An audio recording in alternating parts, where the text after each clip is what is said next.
مرحبا. اسمي أحمد أبو هشاش. عمري 20 سنة. ساكن في الخليل. في قبل سنتين صار معي هذه القصة. بتاريخ 25/2/2011 في وقت الفعالية السنوية لفاتح شارع الشهداء.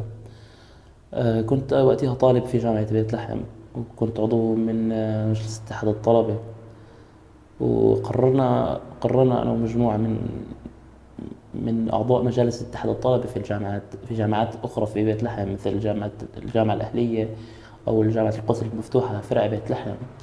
آه، نجيب باص ونودي نودي عدد من الطلاب على البلدة القديمة عند شارع الشهداء، على الموقع اللي بتصير فيه المظاهرات أو الفعالية السنوية.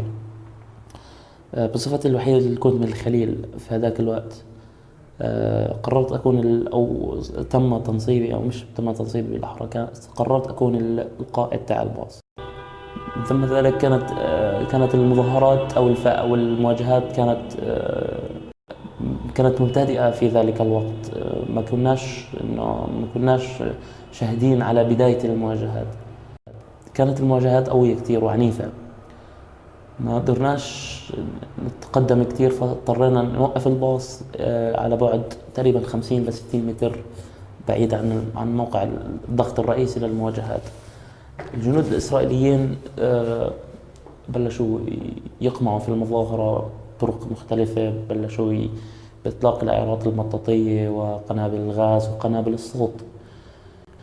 معظم الناس معظم في عدد من المشاركين بلش انه يشترك في المواجهات. في منهم بلش يضرب بالحجار، في منهم بلش يهرب، في منهم استمر في إطلاق الشعارات والصرخات التي تعترض على إغلاق شارع الشهداء الذي تم إغلاقه منذ سنة 1994.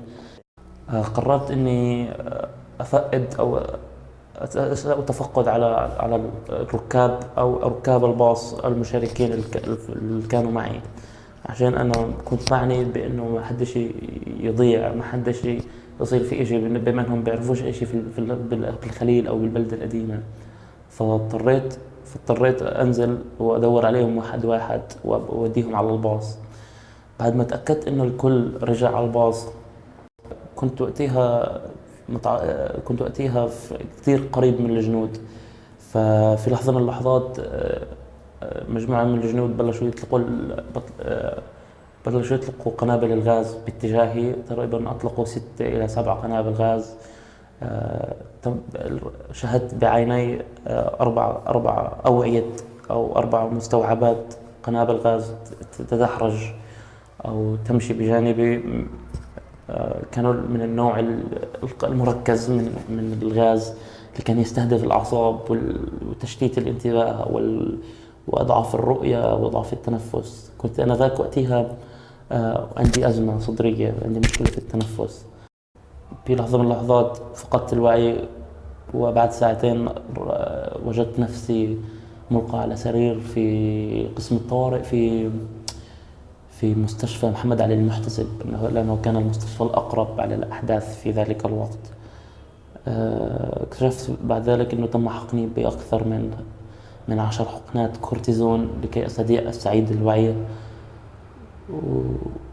وكانت كثير صعبة التجربة. في أول حاجة صعبة جسديا وصعبة نفسيا. المقاومة الشعبية مسؤولية كبيرة. تكون مواطن فلسطيني مش بس تكون فقط عايش في فلسطين، تسوي تعيش حياتك العادية. في عندك مسؤولية الحفاظ على الإرث الوطني، المحافظة على الحق الوطني، وإعادة الحياة إلى مجاريها في البلدة القديمة وفي شارع الشهداء، بالأخص في منطقة شارع الشهداء. العديد من المحال التجارية ستفتح أبوابها من جديد. الحركة التجارية ستنشط، الحركة الاجتماعية ستنشط، من أمل كبير ودافعية نحو الاستحواذ أو نحو إعادة الحقوق.